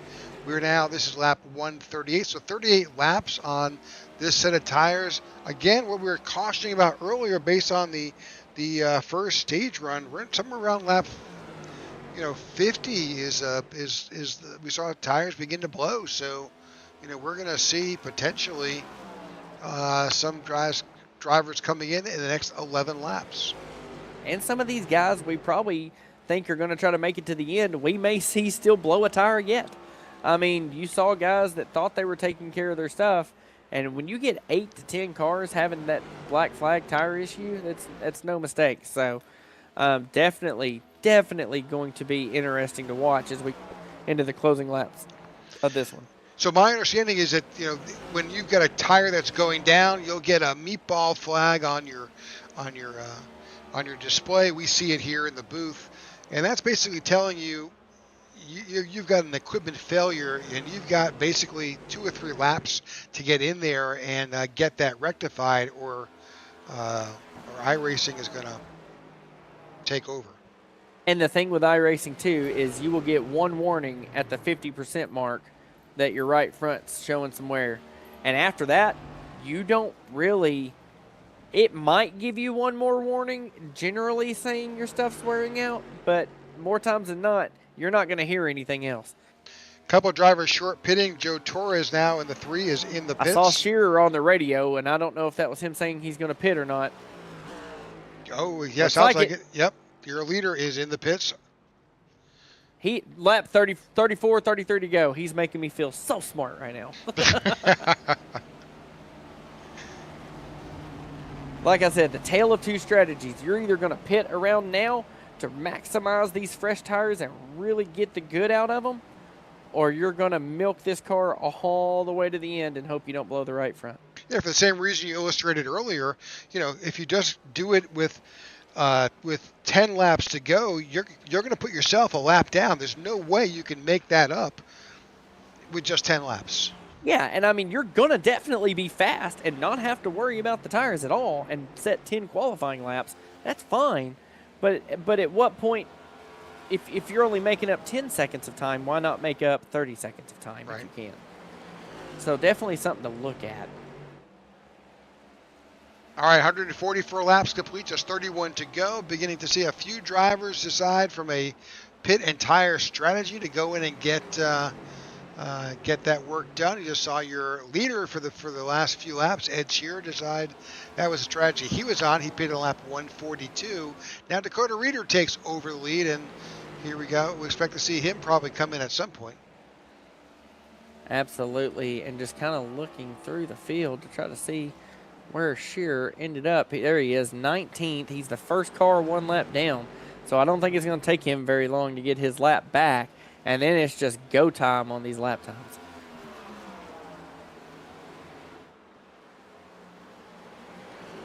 He can run that car pretty hard. He still won't burn through that tire with just 30 laps to go. Now, here's another thing we got to talk about. The only thing that screws this up is we got guys on really fresh tires, like Shearer just hit a 23.145, and then you got other guys out here running 24.892s.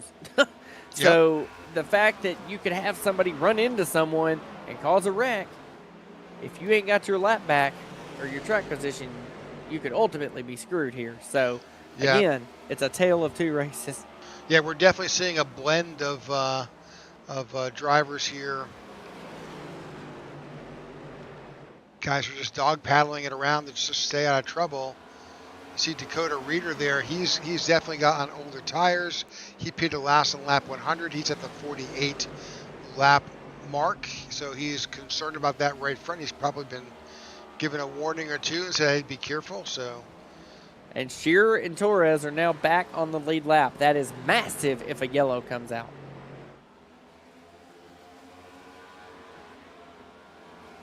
They're no longer trapped that lap down, so that definitely helps in some of their strategy ploys there.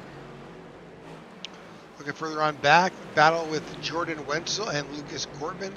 Jordan Wenzel sitting in 5th, but he's door-to-door with Lucas Corbin. Looking here, just bring up our championship top 5. Well, that's why that matters. Both of those drivers are 1 and 2 in the overall standings here in the points. Wenzel is currently in the lead of points. He's starting in P5th. Corbin in 2nd. He is P6th. LeBombard is 3rd. He's currently sitting back in P10. Sade and Musso are in 4th and 5th. They're back there battling together, P13 and P12. Absolutely. You want to know how crazy, by the way, Rick, some of this strategy has been tonight? 2nd place, up 23 spots from where they qualified. 3rd place, up 16 spots from where they qualified. 9th place is up 13 spots from where they qualified. I mean, this race kind of got flipped on its lid with some of these wrecks and yellows that sent some guys at the back, but definitely a nice recovery for the 81. I feel like once he lost the lead earlier, he just struggled to get out of the crud and out of the pack, but solidly here right now. It just depends on what strategy he's on. If he's one of the guys that stayed out, he's going to have to probably get tires at some point. He came in at lap 111. 111, so he's one of them that came in later. So I think I do remember him topping off too. So he's definitely there in 5th. I mean, he's ahead of LeBombard. That's actually massive right now that he's ahead of him. But he's got to remember he's running that 2nd lane. If he goes a little too hard right now, LeBombard will be there before you know it. So definitely something he's going to need to watch as he's sitting there in 5th. But he's got about almost 3 seconds, just shy of 3-second gap on LeBombard. Those two guys have had speed all season long and have had speed here tonight. So definitely watching that with 22 to go. But that 81 might be in the catbird seat here if he can go to the end. I'm surprised with Dakota Reeder out here in the lead. He pitted last on lap 110. That was 55 laps ago. Absolutely. And what if somebody like the 9 can make it to the end? Someone we haven't talked about hardly all night long, sitting right there in 2nd, up 23 spots from where he qualified. Imagine if he won this race tonight, how big that would be. Yeah, absolutely. That's the 9 of Austin Walton in that race. Walton in the Raising Cane's number 9. And we haven't talked about this part. We did at the beginning of the broadcast, but you're talking about the top 5 in points. And I don't think you do, but it would be neat if you had a graphic that showed that cut line and showed where these guys were as we run around that cut line in points, because this race here could have shook a lot of that up. Well, the challenge is that unfortunately Vince Burns is not in tonight's event. He's right there at that cut line at 16. Jeff Ramsdell, he is now in P15. He is up in 4th. Kai Collimore, he's had a struggle tonight and has retired, so he's not going to gain much. But again, Vince Burns didn't show, so he'll get some points and probably will put himself into 17. Tony Japs is in the race still. He's running, so he's currently in 19th. He's in 18th points. He'll pick up some points. So that cut line, you're right, is going to be very interesting next week. And you look at the guy 10th in points, Dakota Reeder. He has a chance to kind of make a little bit of a dent there and work his way more toward the top 10 as well. So if your point system is the way I think it is when this cutoff is, you set these chase points, every position matters in that chase of how many points you go into it with. So, you know, you got a guy like Dakota Reeder, 10th in points, sitting here leading this race, and if he can squeeze it out to the end and win this, that's a lot of points that could move him up a position or two. Well, he pitted last on lap 100, now 160 in the books. How he's able to keep those tires on this car, I don't know. I might have just took it nice and gentle early on. We'll see what happens. He might be just hoping and praying for that yellow to save his race here. But 16 to go, you might see him pit around 10 to go if that's really the issue that we're fighting. But also the tires may have worn pretty early in the race, but the longer we lay rubber down, we have to think that they can probably stretch these tires a little bit more each run. If the track was pretty green to start and we've laid a bunch of rubber down and, 160 laps of racing here, probably has helped the tire wear at least a little bit. So, yeah, his last lap was a 24.86. Yeah, it's slow, but it's not the worst lap times out there on track right now. So, definitely has been running around the 24.7s, 24.8s. Quite a bit in this run. It's like the car's just hit that plateau. That's about as slow as it's going to go at this point without him just lifting, So it's all about the right front and how much longer a life he's got on it. No takers. Well, I say that just that the 10 of Matt Wheeler now finds himself on pit road. Absolutely. And checking in on some of the other guys that Scott pitted earlier. Thomas. He's Shearer is up to 11.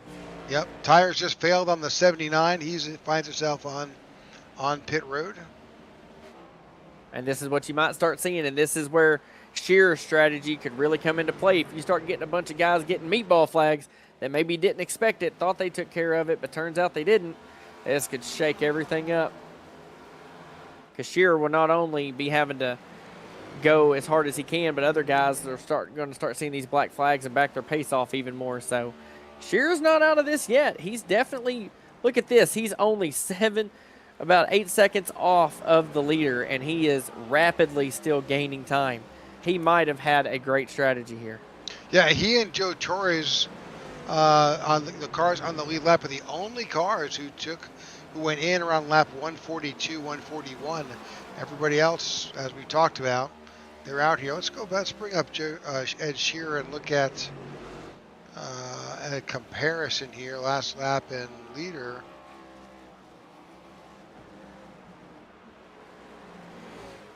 Let's see if we can get times.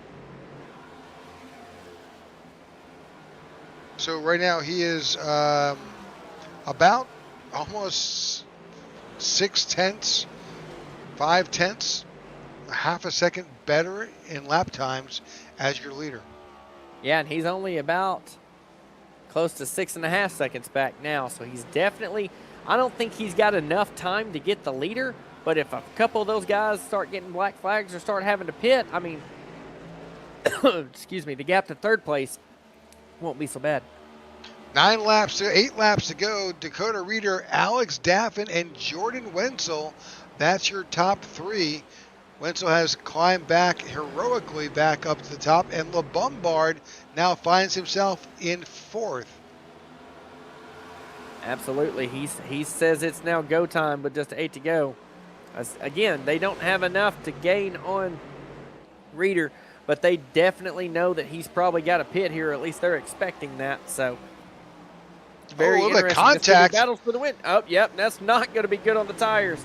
Nope, contact between those two drivers. The Bombard been a little physical here tonight. A little bit.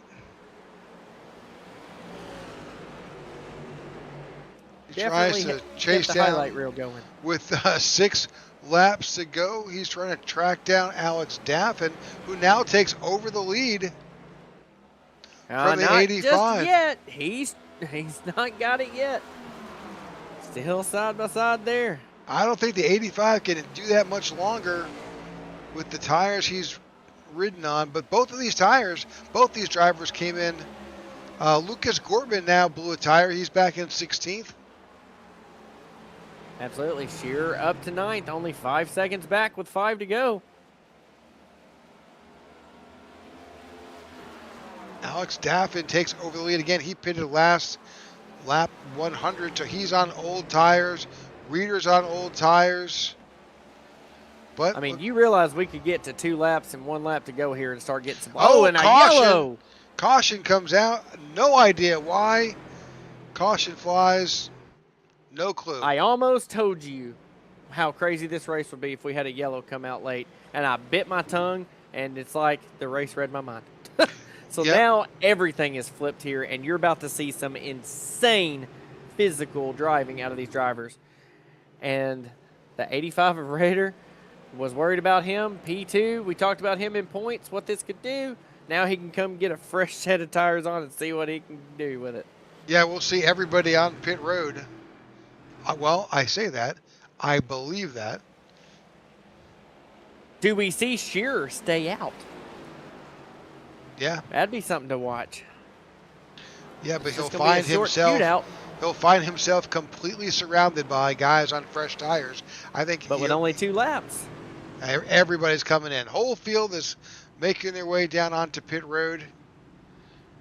This will wind up being a green-white checker finish here.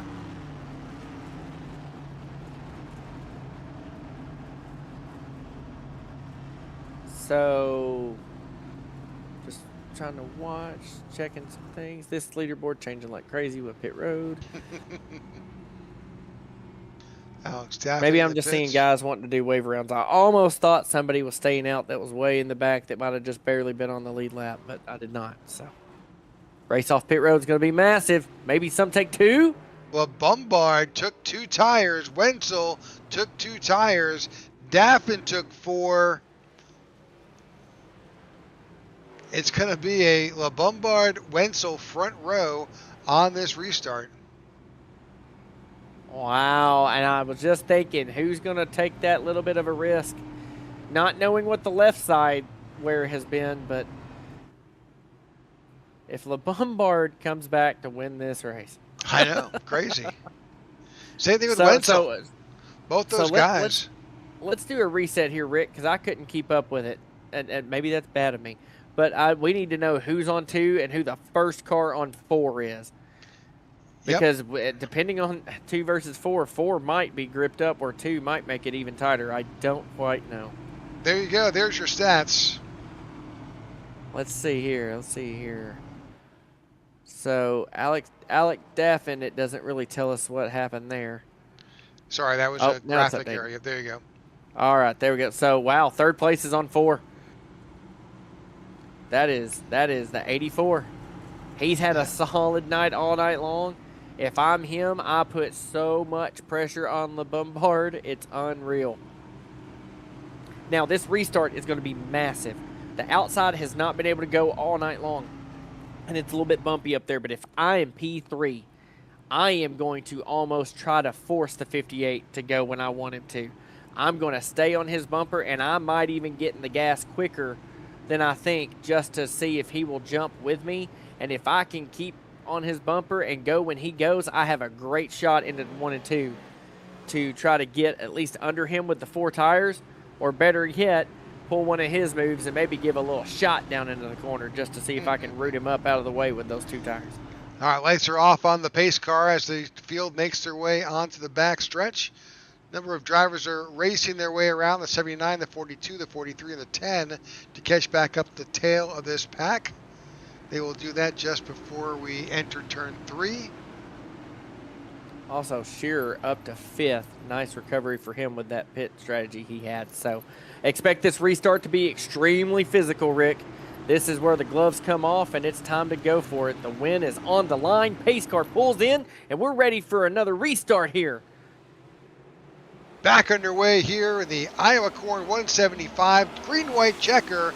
Will Bombard out in front and takes that position absolutely with Daffin and Wenzel wagging behind. And the side-by-side behind is exactly what LeBombard wants to see. Don't know how well the 4 tires are going to be here. Oh, they're spinning it back. Caution comes out. Yellow. Caution comes out. Tyler Lim went around. Jeff Ramsdell also involved. Okay, that 97 restarted and back underway. But we're going to do this all over again. many attempts does this league get at a green-white checkered, Rick? Guess what? It's just like NASCAR. It's unlimited. Oh, we might be here a minute more because I told you this is going to be physical here on these restarts. See, this was 3 wide here on this restart. Kind of just ping-ponging. I don't think that's really anyone's fault per se, just bouncing off each other. It's just look how tight that is. Bounces off the outside car, Just comes catches. down. It's just racing. It's unfortunate, but it's just racing.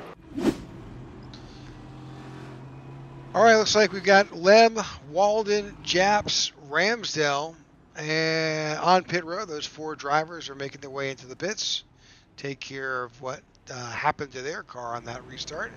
But we're single file out in front. All these drivers getting set to do this all over again. Next time they'll get the 1 to go, and we'll go 2 wide. Now, you've had a chance at this restart. You've seen, man, this either went good or, man, if I could do this over again, here's what I'd do. Here's your chance. I really think if I'm that 84, I've got to stay and I've got to time the restart. I've got to guess to my best guesstimate when that 58 is going to go, and I've got to time it where I am on his bumper ready to pull left hard going into 1. I know that is easier said than done, but I think at this point I'd rather tap him in the bumper on a restart than I would to not try and get that big gap he had.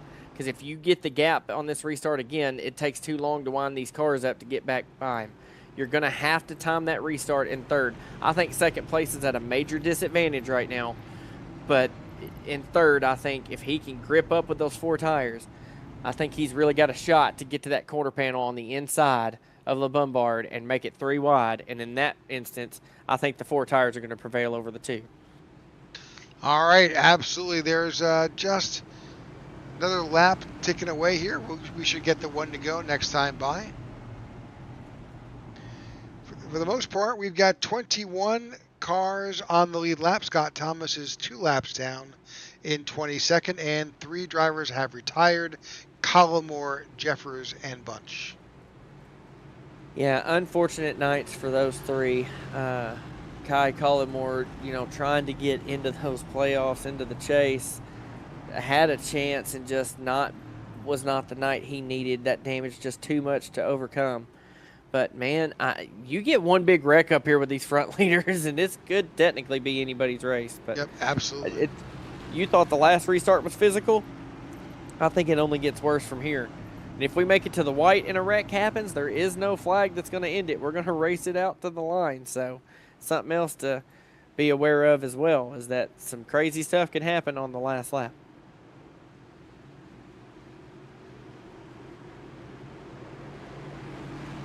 All right, field is making their way out of 3 into 4. Pace car drops off. Erica Lombard in charge of this restart, entering the restart zone, and we are back underway. The Green, white 58 got checker. the 84 got the restart I knew he needed. That's exactly what he had to do. But the 81 strong on the outside. Going to take that position back with a big run on the Bombard going to 3. 81 trying to make his way into the outside and make his way up there. 58 runs up to the outside, puts a block in front. White flag flies. Whatever happens, happens here at Iowa. Here's the dive bomb into turn 1. Oh, a little bit of contact. I don't know if he's going to have the run now for turn 3, but he gave it every bit of effort he had. Alex Daffin to the inside of the 81, trying to take 2nd place away. Can't do it there. And Erica Bombard will win here at Iowa. Jordan Wenzel 2nd, Alex Daffin 3rd. That's our unofficial results. We'll follow these leaders around as they get ready to take a picture. But congratulations to Le Bombard winning here in Iowa. Got 2 drivers in turn 3 hitting each other back and forth, maybe not liking how that race finished, giving some love taps to each other. Tempers are flaring a little bit. Oh, and gets hooked on the pit entry. Wow. See that in the background. Yep. We'll have to go back and maybe see that in a little bit. See what was going on there. All But right, wow, there's your top three, podium very drivers. deserving. Yep, absolutely. What a show. Alex Daffin says, hey, I'm going to be in here too. He deserves it, man, to recover. Daffin gets in there. Shearer, man, Yeah, what Shearer a drive finishes with that fourth. strategy he had. What a drive to come back for fourth. All right, let's move on let's bring us our race results. All right, there you have it.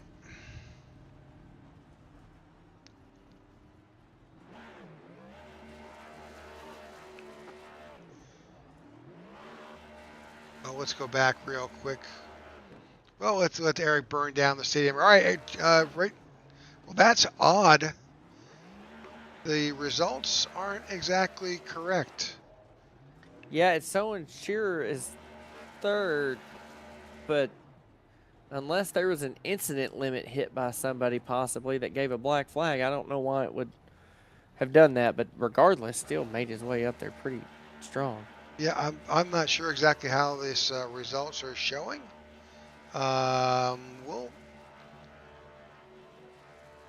It took LeBombard out. Yeah. Well, that's weird for iRacing to take the winner out of the picture. Yeah. I don't know how that all plays out. Not sure what happened there. We'll wait for drivers to get into our press lobby. Well, we'll read them as we see it. Looks like Wenzel shows as the winner with Daffin, Ed Shearer there in third, Billy Smith in fourth, Corey Ennis in fifth, Grady Gherkin in sixth, Keenan Sade in seventh, Dakota Reeder eighth, Joe Torres in ninth, Austin Walton in 10th.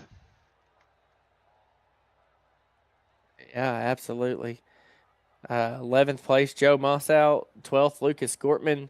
13th, Jake Mossow. 14th, Tyler Lim. 15th, Jeff Ramsdell. 16th, Matthew Wheeler. 17th, Brian Jones.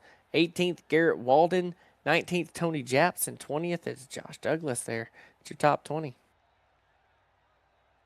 All right, trying to get the advance. It's not showing. So 21st is 22nd, Scott Thomas, Kai Collmore, Eric Jeffers, and Corey Bunch finish out our standings. Let's go ahead and bring in. Well, that's not right. Let's go ahead and bring in. We'll find Alex Daffin or Ed Shearer. Let's see if we see them. There's a conversation happening in the press. Yeah, and have you seen the iRacing results? It's got LeBombard back in 21st, one lap down. Did he hit an X limit? Or maybe he got DQ'd. It may have to kind of. I don't know. That's interesting. I don't know the league's rules and everything with this, so I don't know if something legit happened to make him 21st, or if the contact happened after the checker to do. I don't know. May have to check with admin on that. Well, yeah, we'll need to get some information here. We don't know. We're blind in the booth. We can let's go ahead and bring Jordan Wenzel into the booth because we're not seeing. Well, let's see if we can find Alex Daffin here in Discord. Pull him in.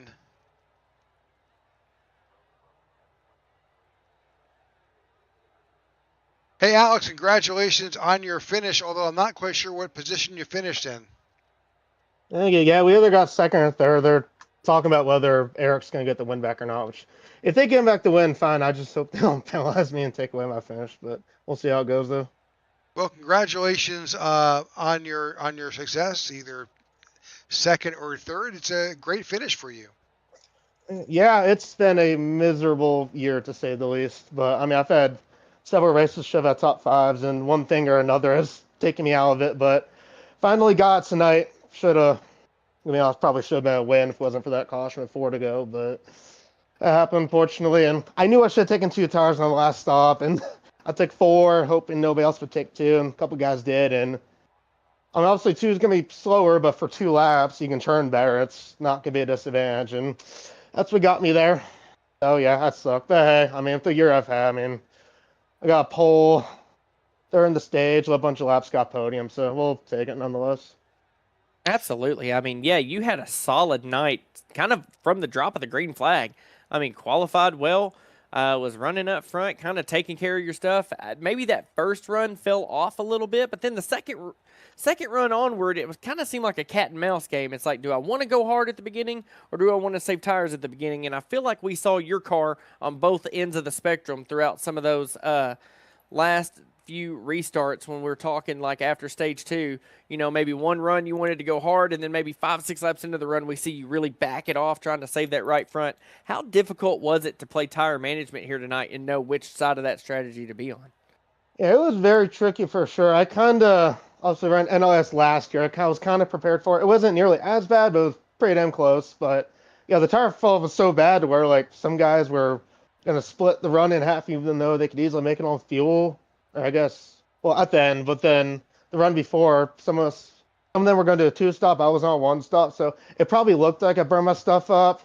A couple of them pulled away, but I was really going really easy while Joe and Edward, a couple others, were pushing really hard.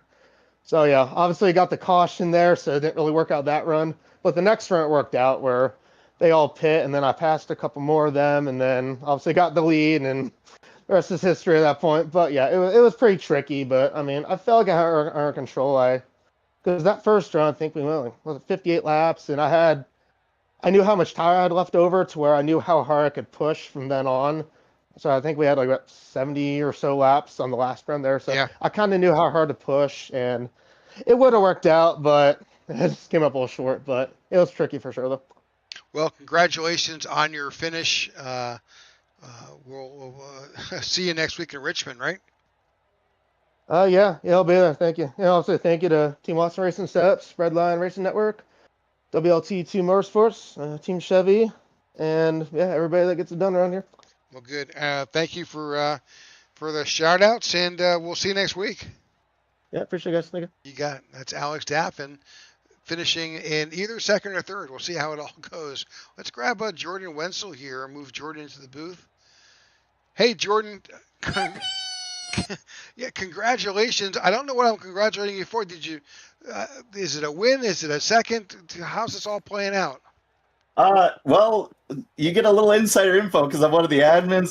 The race is under review right now, so I either finished first or second. I don't know.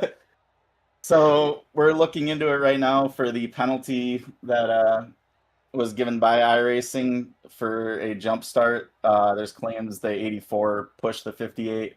We're going to look into it, but it's probably not going to be a call that's going to be made before the end of the broadcast, sadly. Well, that's unfortunate, but either way, it was a very interesting race. Obviously, fuel was not quite the factor. Tire wear became the factor. Oh yeah, during some of the practice runs, when it was like 120 degrees on the track, we were like, "Wow, what are we?" The tires are wearing out faster than our tank of fuel is. So, and you saw some of the guys; they were backing it up super far, trying to just get that, extra bit, and it was crazy amount of tire that you had to save for this. Yeah, I've never seen so many so much tire failure at the tail end of that stage ever here. So pretty wild. Yeah, I think that's just because of the old pavement that we have here. Yeah. Yeah, it's kind of interesting as to what's going on with this. But I hear that they've got a big project in the works to repave the entire track come next year. Well, then hopefully iRacing will get in there and rescan it. That would be great. Yeah, hopefully. All right. Well, congratulations on your win, second place, something finish. We'll know. Yeah, I don't know.